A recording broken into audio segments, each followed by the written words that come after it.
Hi everyone, it's Victoria here, and welcome to the podcast. Before we begin, I wanted to let you know about the free courses the Victoria Stilwell Academy has available to enroll in right now for dog geeks like you. Just go to vsdogtrainingacademy.com and click the enroll button, and you'll see the free course options. That's vsdogtrainingacademy.com. See you there.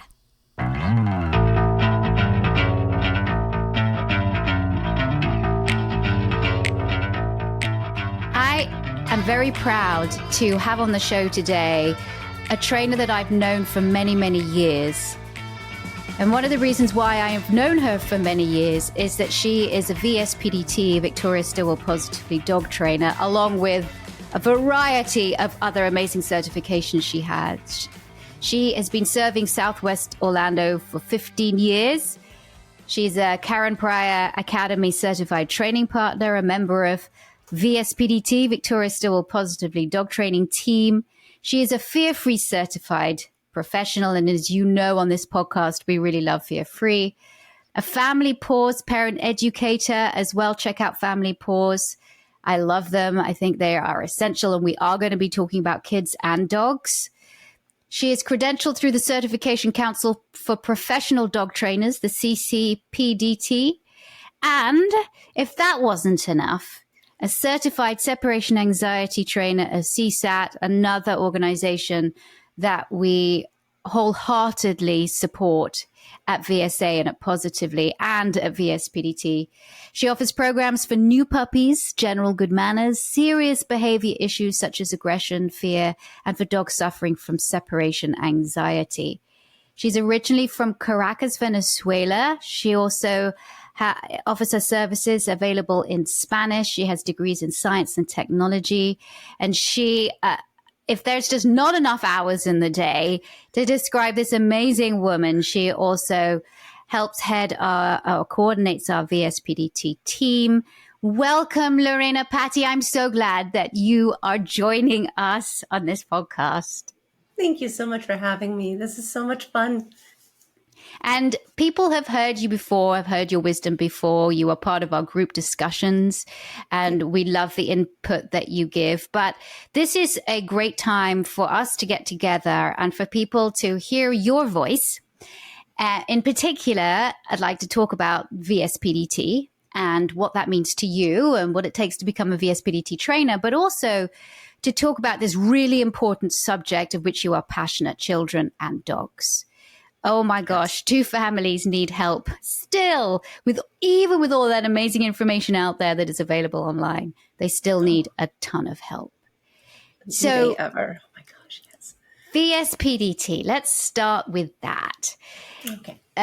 So for people who don't know what VSPDT is, I am going to make sure that I do this eloquently. So here goes. It's the world's premier global network of professional dog trainers that are dedicated to providing the public with humane, positive dog training under a trusted name, Positively. And the mission is to provide this worldwide network of professional dog trainers. The mission of these dog trainers is to help shape the future of dog training by promoting positive reinforcement methodologies. We are committed to providing this really high quality, humane, progressive professional dog training practices.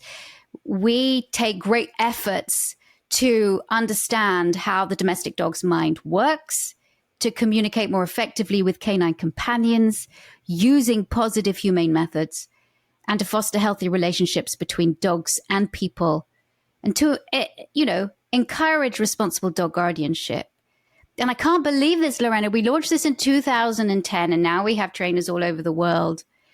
It's not easy to become a VSPDT. So don't think that this is like just a thing where you pay your money or you get sponsored and then you can join. It takes quite a while. It's quite an assessment process.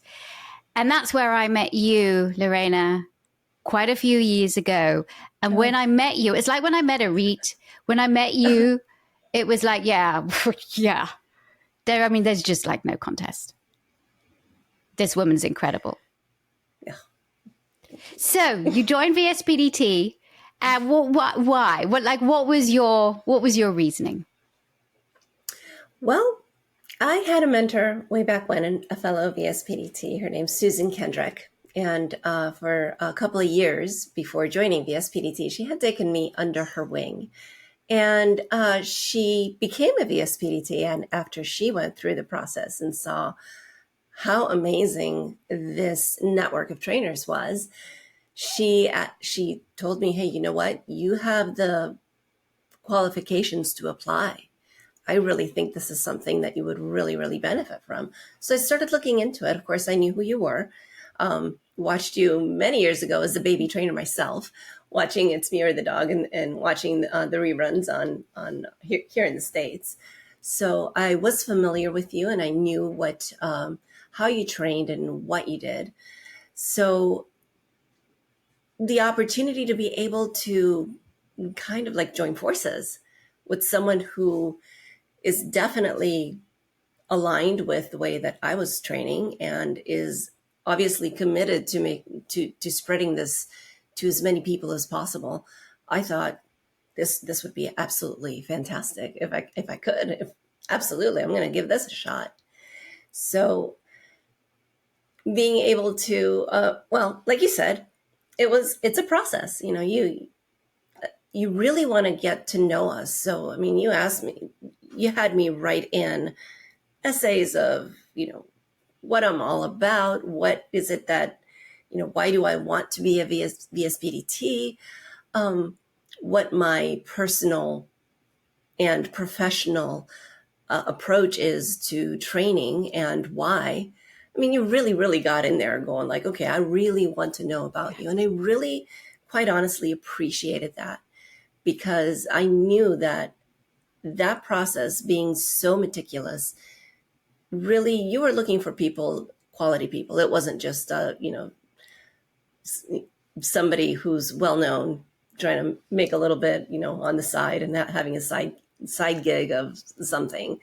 And I believe that from start to finish, back then, it took me about 6 months, if I remember correctly. Yeah. But yeah, you had other members of your team actually call in and talk to me first. And we had a nice conversation on the phone and just basically picking my brain, seeing what I was all about, gave me the opportunity to ask what the whole thing with VSPDT was, what the whole point is. So that was also quite good, because I wanted to make sure that I understood exactly what I was trying to get myself into. And then finally, back then we were doing in-person assessments. And that is when I actually came in to meet you guys. And it was, let me tell you, it was a really pleasant surprise. And I'm not just saying this because we work together, but quite honestly, it was, to a certain level, it was a relief to meet you as a person and to see that you walk the talk. Thank you. And I didn't know if I was going to be meeting a celebrity or if I was going to be meeting somebody, a fellow professional colleague. And it was such a nice and such a great, I don't want to say it a surprise, but it was just so nice to be able to meet you and see you as the person and realize that, yeah, this is the real thing.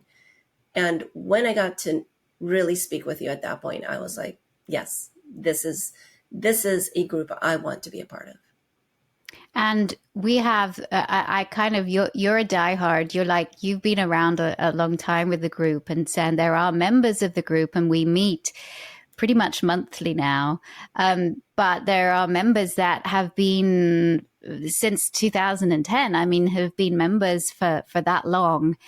And it's very comforting, I have to say. It's very comforting to be able to have meetings and share ideas and listen to other members speak in our meetings. And, it's this training lifestyle can be quite isolating sometimes. But you in Orlando, you mentioned Susan Kendrick. She's no longer training, but was an amazing trainer, and you guys did a lot of work with rescue organizations as well. So, what does it mean to you to be a trainer that had relationships with other trainers and build up this sort of unity in Orlando as well? Because everybody's after the sort of the same dollar, as it were. So how did you achieve that? Well, first of all, being able to have that has been a gift, honestly, a gift to be able to have colleagues that you can trust. Yeah, we all do run businesses, but you really don't get into this and don't dive in completely with the science unless it's truly a passion and a labor of love, quite honestly. So, yes, it can be a very, very lonely profession if you don't have a network or a group of fellow like-minded colleagues to really talk to really bounce ideas off of, sometimes even just to vent to. We're all human. We all get overwhelmed. It is honestly an amazing gift to be able to have that. So with the VSPDT community, I have that incredibly solid network. And quite honestly, so many of my closest, dearest friends I call my closest, dearest friends are VSPDTs. Mm-hmm. And yes, known them for, over 10 years now, which is crazy. That is crazy, isn't it? I know. And having a local training community as well, where we kind of sniff each other out, as it were. That's also been a fantastic, fantastic gift. So locally, what we have, we started out as a Central Florida Force-Free Trainers Network, which is just a network. That's exactly what it is, just a network of like-minded, evidence-based positive reinforcement trainers who were basically supporting each other. And now it seems like, okay, well, wait a minute. You're all doing the same thing, so aren't you really competing with each other? And you would think that. But let me tell you that it's more of a friendly competition situation because there is more than enough work for each and every single one of us. And one thing that we have found, and this is something that we've been doing for, just about 10 years now. One thing that we have found is that it has made us stronger and our business is stronger as a result. It's in no way affected us negatively at Right. all. Yeah, and I think that's the important thing, isn't it? Because we at VSA and Positively, we support small businesses, we support pet professionals of all kinds everywhere, and we encourage that unity, we encourage that collaboration. And because with that, I completely agree with you. There's empowerment, there's strength in numbers, and there's that support system there for you as well. Plus, you're serving a big community, and you're doing it with humane training. Yes. In Central Florida. I mean, that's huge. Yeah. And that only happens when you work together. There's no other way. There's no way any one person can say, I want the monopoly of this geographic area. You're just kidding yourself. And you're not giving the service that people deserve and that people are really looking for.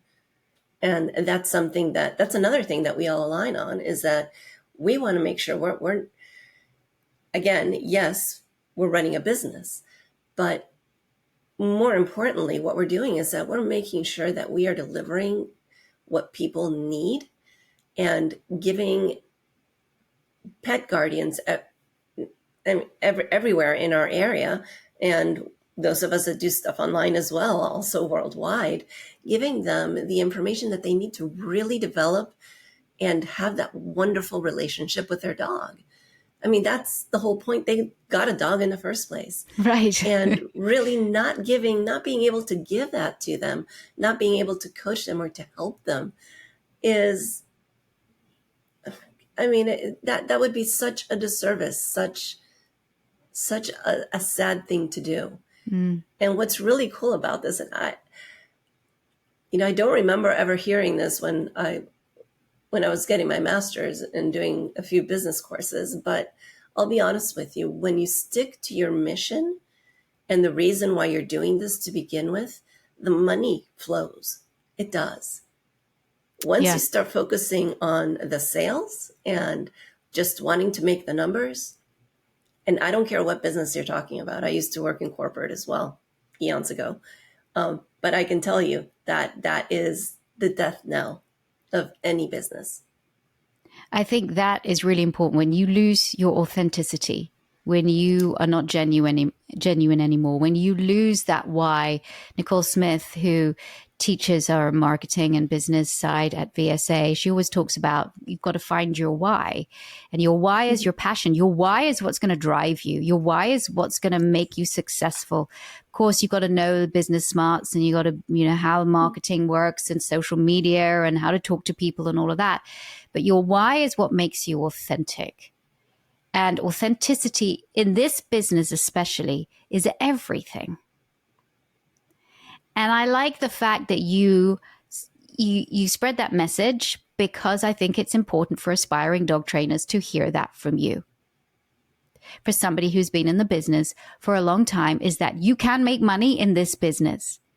Yeah. That's not the reason why you should be getting into this business. You should be getting into this business because you want to help dogs and you want to help people. Yep. You can't just get into this business because you want to help dogs. No, you have to want to help both. And, there can be other reasons why you get in, like it's fun. You've always had a desire to add training services to your rescue. You want to do, whatever it is you want to do, how important that is. So if people are like, how do you apply to be a VSPDT? Well, we require that you have 2 years professional dog training experience before you can apply.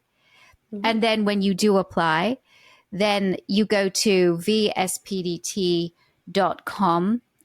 or you can go to positively.com and put in VSPDT, and it will take you to the page. It will tell you about it. But you will be able to find out more information there about how to apply. And we welcome trainers, and it doesn't matter where in the world you are, we welcome trainers to join VSPDT. Yep. Yep. And then come and hang out with us. Come to our monthly meetings. And please do. Yes. We really love it. And of course, being part of that means that you get money off certain things. So Positively courses, you get very, very cheaply. And, there's perks and business perks, and also, a whole load of things if you become VSPDT. And then you're also listed on the positively.com website, which is a very popular website now with dog lovers all over the world. So that's really cool. But I'd like to change our direction now and talk about kids and dogs.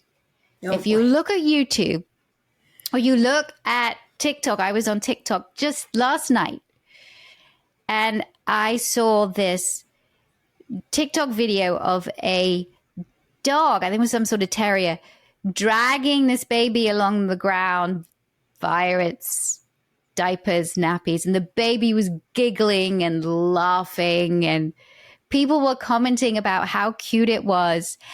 And the baby's laughter was quite, infectious, right? There's nothing better than to hear a baby giggling or laughing. So of course it's going to look like a cute video. And then people like us, we don't want to be killjoys. We don't want to be Debbie Downers, but we look at that and go, that's our version of our horror movies. Yeah. Isn't it just? I'm picking a video out because it's just fresh in my mind. Mm-hmm. But we see a lot of child-dog interactions online, and that seems to fuel how people interact with dogs in the real world, I should say. Oh, yeah. But we know that that can so often lead to bad things happening.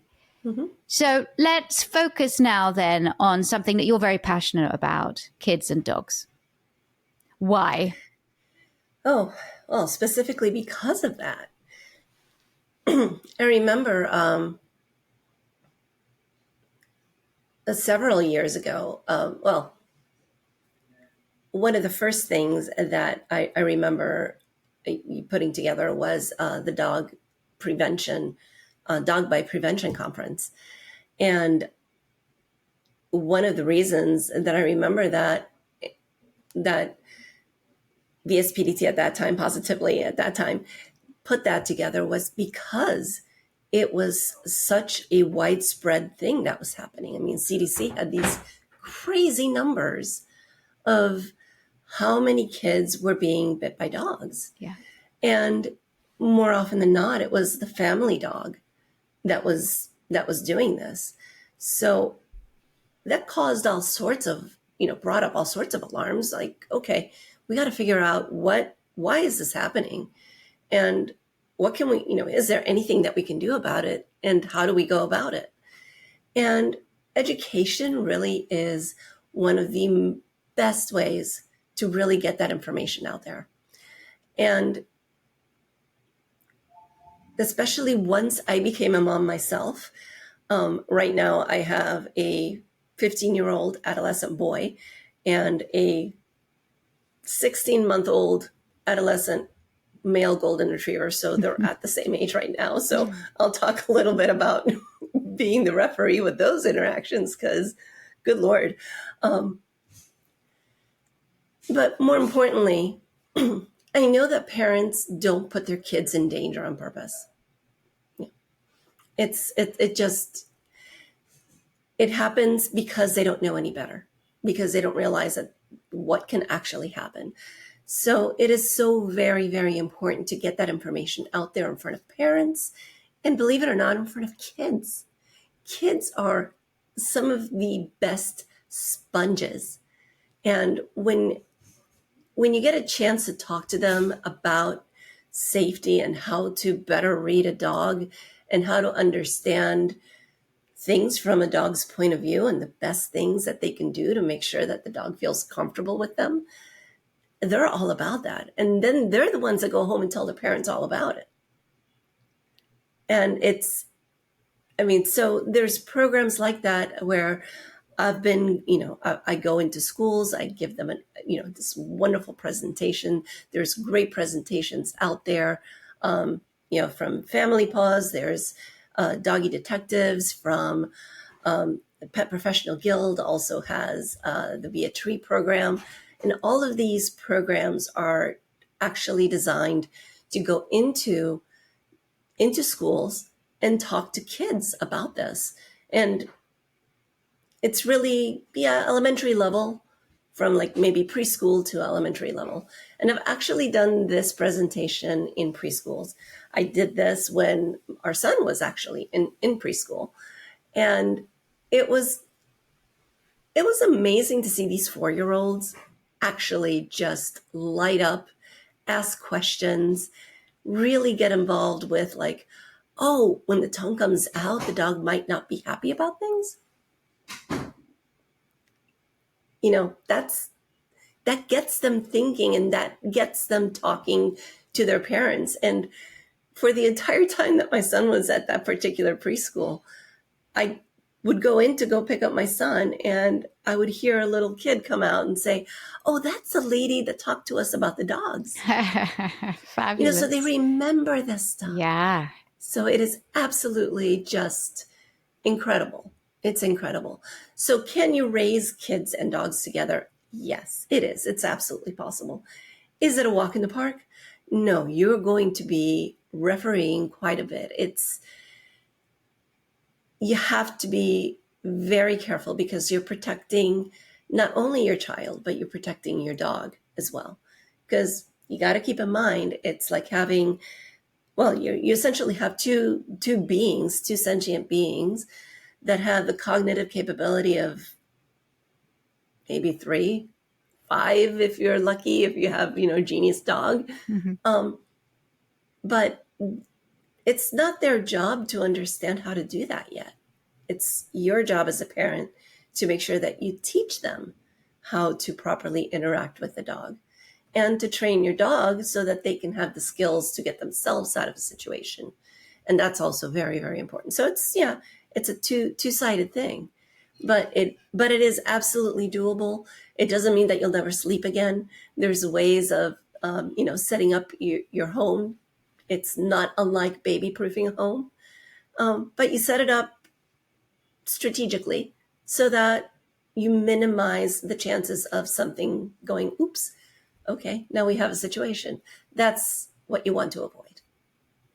So using that management can prevent certain issues arising. It advocates for both the child and the dog, and with safe spaces, gives them space from each other, allows them a bit of downtime, and supports that when you are with, especially when the child is much younger, that active supervision, not just having the dog and the baby in the same place and you're doing the washing. No, it's like you're present, you're actively supervising that interaction is so important. But what you said is a little bit different, I think, from what people generally think when they think of kids and dogs. They think of teaching children, which is what, a lot of us do, go into schools, educate, get the kids when they're young. And yes, everything that you said about the children getting so excited, because they get so excited and they go back and tell their parents about, hey, guess what? When a dog wags its tail, it doesn't always mean it's happy. And, so they give that great information and they're just more aware. And you're also right, kids are like sponges. And if you make it fun, like so many of these wonderful programs are, PPG, Pet Professional Guild, has a wonderful program. Family Paws, wonderful program. I mean, all of these great programs for pet professionals to become part of and to use, so you don't have to make your own resources. It's all there for you. I was a Be a Tree presenter for a long time, and I also worked for the homeless pet clubs here in Atlanta. So I was able to do that, and they just send you all of the stuff, and you are just you're the messenger. But when you make it fun, the kids really, really understand, and you really have buy-in. But what you said, which I'd like to explore after the break, is what the dog can do, giving the dog skills of how to deal with children. So I'll be back with Lorena after this very short break. A quick break here to get a word from this episode's sponsor, the Victoria Stilwell Academy. Now, did you know that I have a school that teaches people to be dog trainers? I love It's Me or the Dog and my work as a dog trainer on television, but those of you who know me know that my true passion really lies with helping other people live their best lives with dogs. And I love seeing that truly magical transformation when that light bulb goes off with someone I'm helping with their dog. That's what it's all about. It's the secret sauce that pet professionals like me, who work with these amazing animals, that's what we all share. It's what makes being a dog trainer the most rewarding, enriching job I can imagine. It's why I love what I do. And it's also why I founded the Victoria Stilwell Academy, so that I could provide a roadmap to others who want to help dogs and the people who love them learn to do what they love doing at the highest level. That is to become professional dog trainers. Earning a living working with dogs professionally has been a dream of mine for years. And that passion is what drives all of us at VSA to create courses that are specially designed to help adult human learners chase their dreams.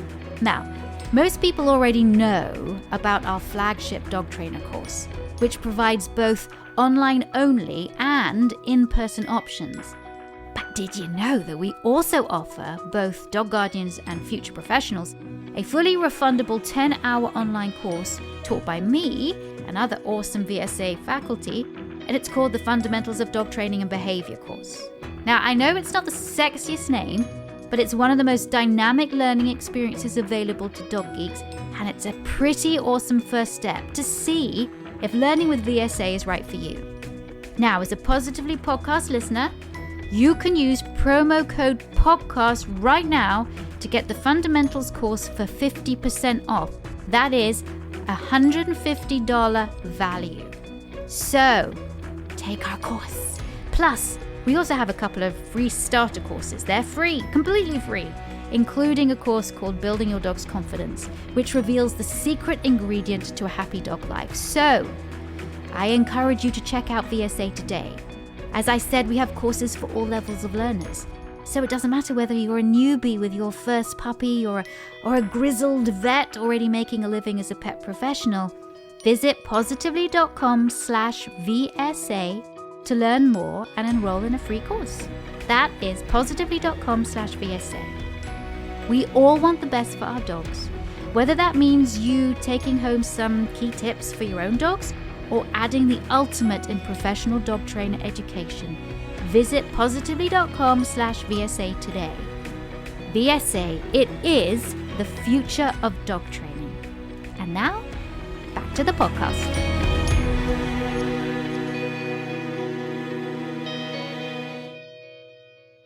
Okay, I'm back with Lorena Patti, and we are talking dogs and kids. And before the break, we were exploring or chatting about kids and dog interactions and what you can do with management. But something that Lorena had said, which I think is often missed, is giving dogs the skills of dealing with children without always having to be directed. How do you do that, Lorena? Well, first of all, caveat, very, very important, is that you should never, ever, ever, under any circumstances, leave a child and a dog alone, okay, when they have access to each other. It's really no different than, would you leave your toddler in the kitchen with a giant pot of boiling water that you're going to make pasta in? Okay. No, same concept. That gets Right. all my mother's spidey senses like, whoa, no. Yeah, no, Right? you wouldn't. Yeah, exactly. So it's honestly, it's no different than that, because yeah, gravity can happen, and the unthinkable can happen. And again, dogs are beings, and they're behaving, and so is your child. So yeah, you never ever want to leave them alone, not even for you to take a bathroom break, right? So there's a management side, right? What can you do? It's like, you really got to go to the bathroom. What can I do? There are things like, with the management, being able to put a dog behind a baby gate so that they don't have access to the child, making sure that the child doesn't have access to put their little hands through the baby gate, that kind of thing. So there's that side of things.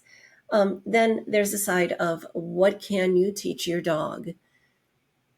What are some of the really good things that you can teach your dog so that they can actually be a little bit helpful in this entire process? So something as simple as teaching your dog to go to mat, for example. Go lay down. Teach them to respond to your cue that says, go to your bed or go to your place, whatever you want to say, whatever you want to call it. Being able to teach your dog to respond to you so that they can get themselves out of the situation and go lay down in their crate, in their mat, in their wherever you deem it appropriate. That is something that can really come in handy. Say, for example, that you're changing a diaper on a sofa, okay? Because we all do it, right? It's right there. And lo and behold, you're doing something, and this kid all of a sudden has a little bit of a blowout. Holy cow, right? Talk about emergency situation. What can you do? You don't need your dog's nose in there, okay? And that's going to be very, very interesting for your dog. So being able to have that skill, that your dog has a skill to respond to you, and you're like, oh, go to mat and stay there. I'll let you know when we're ready for you. That right there can make life so much easier, rather than having to wrangle a soiled, messed up diaper, a soiled child, a dog trying to get in there. I mean, all sorts of things that can happen. A dog can consider that a very interesting and valuable resource. as far as they're concerned. Mm-hmm. And now the dog does not want to leave and is giving you pushback, which can get scary. You don't want to get yourself in that situation. So you want to be able to teach a dog to do certain things to get them out of where you really can't supervise. When you're in a situation that you're like, okay, this is going to take all my attention, I really can't supervise this, get the dog out of there. Teach them how to do that. That is something that it just seems like, oh, really, do I have to, what a pain, I got to teach them. It's really not a pain. It's actually a lot of fun to teach. But it's important because there will come a time where life will just throw something at you and you're going to be like, thank God, please go to place. Thank you. I can't deal with it right now. Yeah. And you're not shouting at the dog and say, go to bed, or that's not how this is taught. This is like, we need you now to just go to this area and just settle for a little bit. Right. Yeah. And it's the skill that is a pleasant skill for the dog to do. Yes, it is confining movement. So for a moment, we are asking the dog, we need you right now to stay at this place and be comfortable staying there. Right. And you make it a lovely, safe space and you make it a comfortable den. But yes, you need to be able, your dog needs to be able to have that skill. That is a human directed skill. Yes. But here's what I also like to explore. How do you, and of course I'm asking this because I know, but for our audience, how do you teach a dog to do it on their own without you directing them to make that decision to go, I'm gonna go over there? How does that happen? This is what's so cool about the science of training and the science of learning. Anything that the dog can perceive can be a cue. So it doesn't have to be something that a sound, a noise that we make that says blah, blah, blah, and they'll go do something. It can be anything that they can perceive. So say, for example, that a baby starts to cry. Okay.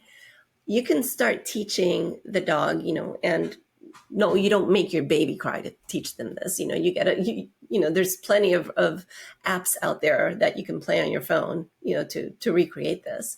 But you can actually start to teach your dog to, for example, if they hear that cry, to do something, to go to mat or to lay down, or to go to the other room, or to go get you, or anything, or go get dad. Give them something else to do, to go grab a toy and then go to a mat. These are all things that you can teach. They're just a skill that you teach them just like any other skill. All you're teaching then is having your dog put together that, oh, when I hear that cry, this is what I do. And it looks like magic. It's so cool because it really does look like magic. But you're also teaching the dog to take his cue from stuff that's happening around him or her. And I think you bring up a really good point, because it's easy to think that the dog is only being cued from what we say or a physical hand gesture. But there could be 100 cues in that environment. That's maybe a bit much. But there's so many cues in the environment, inside and outside your home, that the dog could be cueing off. Right? It could be, the sound of your baby means the dog goes, yep, done, I'm out of here. Right. Or your doorbell rings. Okay, I know what I need to do when I hear the doorbell. I put myself behind the baby gate. Or this is a skill that's taught, and then the dog goes, yeah, okay. And there's so much information that the dog is taking in all at the same time. I think we forget that. Yeah. Yep. And it's something that we must remember, but we can also take advantage of it. The more that we are aware of it, we can take advantage of it. So the cry of the baby, the dog is taught that that's it. And then then that becomes the more that becomes, I suppose, the primary cue. Mm-hmm. But it could be the smell. It could be this. The baby's just pooped and the diaper's full, and okay, you don't know it because you don't live in a world of scent. I mean, you know it to a certain extent because you will smell eventually, it. yeah. Yeah. But that could be the dog's cue as well. So I think that's really a really cool thing to explore. Mm-hmm. Let's say that you haven't done anything, right? You haven't taught the dog anything. But you see that when you pick your child up and you put the child to change, or that the dog takes themselves away. What can you do then to encourage that behavior again? When the dog makes its own decision without anything. I mean, yes, it could be cute because you pick the baby up, but you're doing nothing, right? You are fully invested in this child, and the dog decides in whatever environment, whatever situation, to take itself away. What can you do if that's the behavior that you want? Well, there's a number of things that you can do, but more importantly, something that I would encourage anybody who sees this happening is to make sure that, and to be conscious of the fact that you want to reinforce that behavior. You want to let your dog know that, oh, that's totally worthwhile doing. So you want to make sure that there is a good result. As far as from the dog's point of view, something really good happens when they've made that choice. So if you have a dog that doesn't know anything, say, for example, you go pick up the baby and the dog goes and sits down, happens to wander away and goes, approaches his mat, for example. I would recommend have a treat in your pocket for those kind of surprise things. And it can be even just a piece of their kibble, I'll be honest with you. But toss it in the direction that he was going. Let him know that, yeah, awesome, dude. You just made that decision.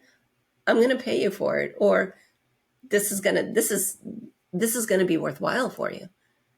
Because any behavior, whether it's a human, a dog, an earthworm, the what's in it for me is always there.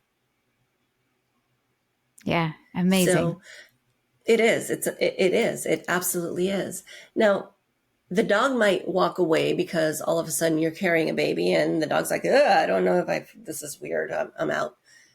Well, it doesn't hurt to add something positive to him going away and, tossing the treat in the direction that he was going, because not only are you encouraging that behavior that you would like to see repeated, you're also making the dog feel better about it.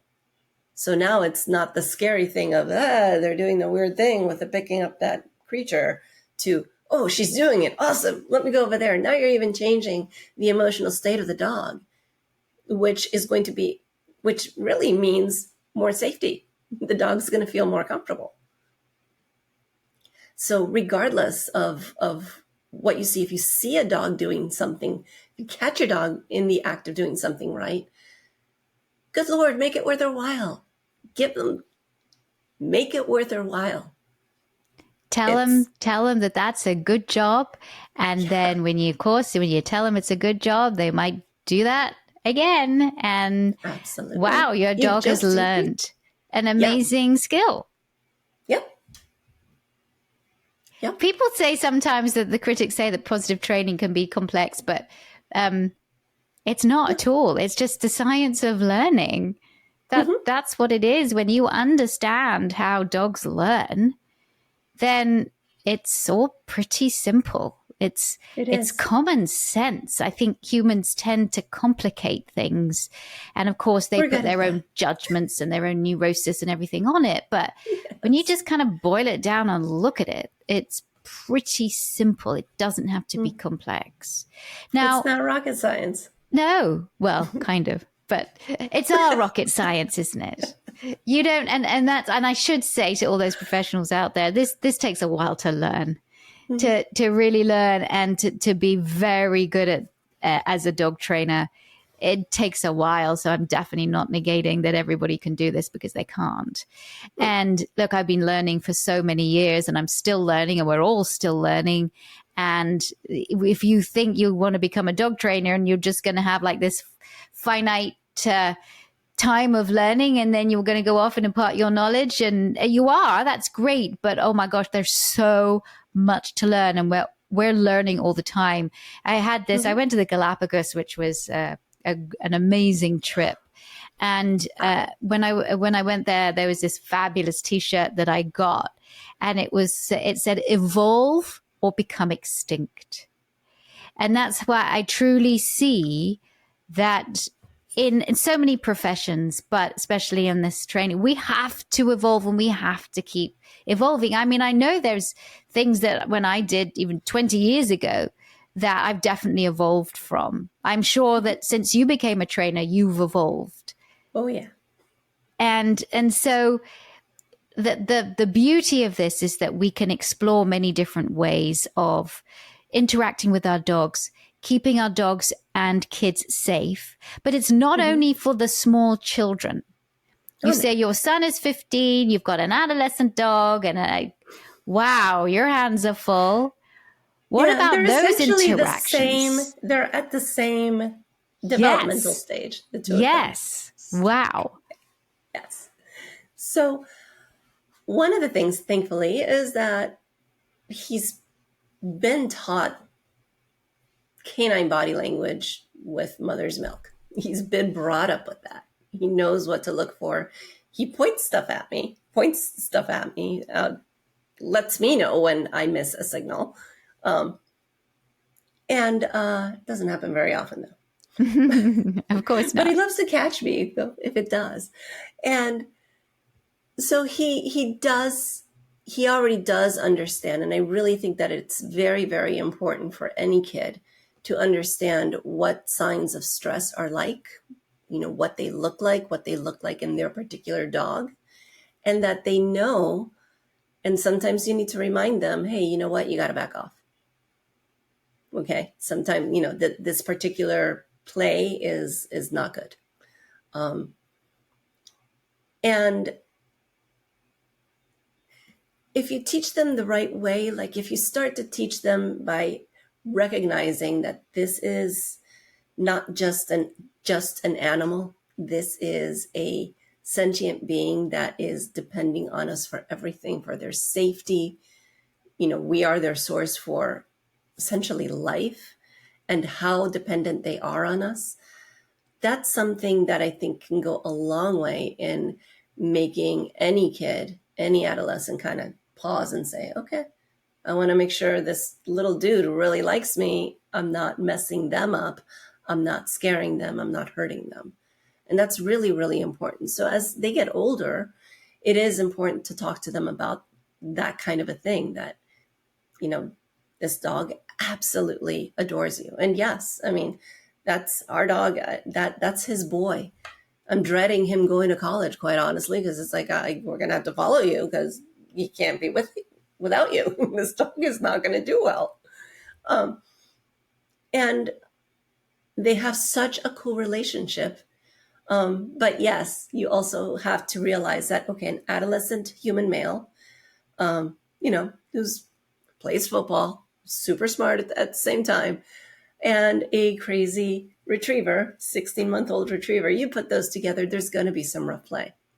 So that does need to be supervised. Like the moment you start, because you hear it. You're like, okay, what's going on?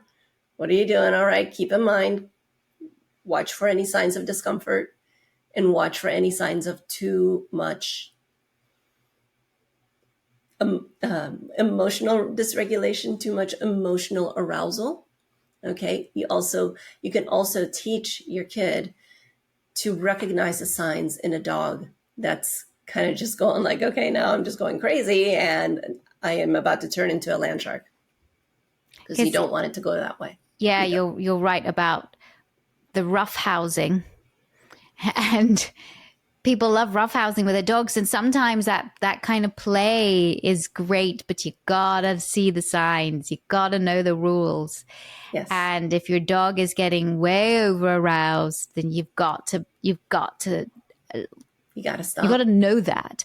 And that's why teaching kids body language from a very early age, so yeah, they can go back and tell their parents, and they can start recognizing it in dogs, and they can start advocating for dogs from an early age. It doesn't mean to say that when they reach adolescence that kids aren't going to be like, oh, well, I know better, or I'm a boy, and I want to roughhouse with my big golden retriever because it's fun, and both species are enjoying the game. You know, that can work, but then again, still needs to be supervised, because a bite's a bite, right? So you have to advocate still for both species, even at that age. Oh yeah, absolutely. It doesn't stop, and you have to be cognizant of the fact that he might look like, he's looking more like an adult right now, but that brain is far from done cooking. That brain is still developing. Far from even that. with girls, it's far. Yeah. And you have to remember that you're still dealing with a not fully baked human. Right. Yes. And that's important, because we know that the human brain is not really, I would say, fully developed until a child is 25. Yep. So is a young adult, 25 years old. Yeah. So he's got 10 years to go, Lorena. And maybe he's a guy, so then we have to add on another couple of years. I'm joking. Very possible. Yes. Well, I love the work that you do. And for people who are like, I need help, people in the Orlando area, they need help with their dog, where would they go? Well, they can definitely come to me. My website is waggersdogworks.com, and that's WAGGERS, dog works with a KS, so not with the X. And they can absolutely see what I can offer them and contact me via the website. That's the best way to do it. And also our Central Florida Force-Free Network, which is actually now, we've changed the name. Now we are the Florida Force-Free Network.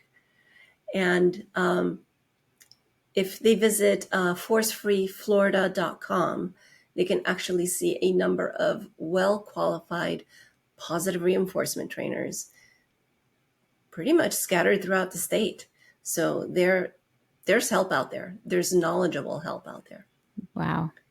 And we do also have a number of VSPDTs in the Florida area as well. So if you want to learn more about them, go to positively.com and you can find trainers. I mean, look, there's really no excuse, Lorena, is there, to not be able to find a really great trainer in your area? And then sometimes people will do virtual consultations. So I know that we have a lot of clients that are from other countries, everything from Dubai to Malaysia, Singapore, and Africa. I mean, like everywhere, doing virtual consultations, because sometimes dog training services or humane dog training services are difficult to get in these areas where people live. And so they can reach out and do virtual consultations. Yep. And it's incredibly effective, quite honestly, because that's one thing that when you know what you're doing and you understand the science of training, you can do all the training and you can coach a person to train them without ever having to touch them. Yes. Isn't that amazing? That. Yes. It's absolutely amazing. Sometimes when I work, I mean, again, I feel like I repeat this all the time, but I think it does bear saying again, is that though both you and I work with aggressive behavior, and if I have a dog that's really terrified, I've just met that dog and it's really terrified of humans, and it's showing aggressive response, the last thing I'm going to do is try and wrestle it into submission, and try and suppress its behavior like that and make it just more fearful, stuff that we see on dreadful social media. Instead of doing that, I don't do that, obviously. But I will not put a hand on that dog until that dog says it's okay for me to do so. Right there. Right? Yep. And that takes a little time. It takes some trust. Huge amount. Yes. But wow, what you can achieve from a dog that's even really, really uncomfortable by just giving that dog time and the ability to make their own, okay, well, maybe now I'm going to decide to walk towards her. Actually, she's okay. Yeah. I've worked with so many dogs like that. And when you get that connection, you just want to jump up and down and holler and like celebrate. But of course you can't, because that would freak the dog out. So you just like pretend nothing's happened, and you just can't. And it's wonderful. But you're right. To begin with, you don't even have to put a hand on the dog. You can coach that person to work with the dog, and the dog feels comfortable being handled by their guardian. And then you start to have that relationship. Yeah, no need. The only thing I would say is in rescue, it is different because there is no handler around and there is no guardian around. And then sometimes we just got to pile in there and do it. But when we're actually teaching people, it's, take that pressure off. Lorena, thank you so much. Thank you for all your work that you've done with VSPDTs and also being a VSPDT yourself. We absolutely love having you in the organization. Also for the incredible work that you do, not just in Orlando, in Florida, but also really around by imparting your knowledge via podcasts and other ways around the world. So thank you so much for joining us, and really appreciate it. Thank you. Take care, and thanks guys for listening to this. I hope you got a lot out of it. I always love speaking to VSPDTs. They are truly the coolest of the cool. Have a great week, and I will see you next week. Take care. Thanks for tuning in to Victoria Stilwell's Positively Podcast. For Victoria's online dog training courses, more information, and helpful dog training tips, visit Victoria's official website at positively.com. Get connected on Facebook, Instagram, and other social media as Victoria Stilwell, and follow her on Twitter at Victoria S. Learn to become a professional dog trainer with the Victoria Stilwell Academy at vsdogtrainingacademy.com. And be sure to tune in next time as Victoria helps you and your dog live your best life together, positively.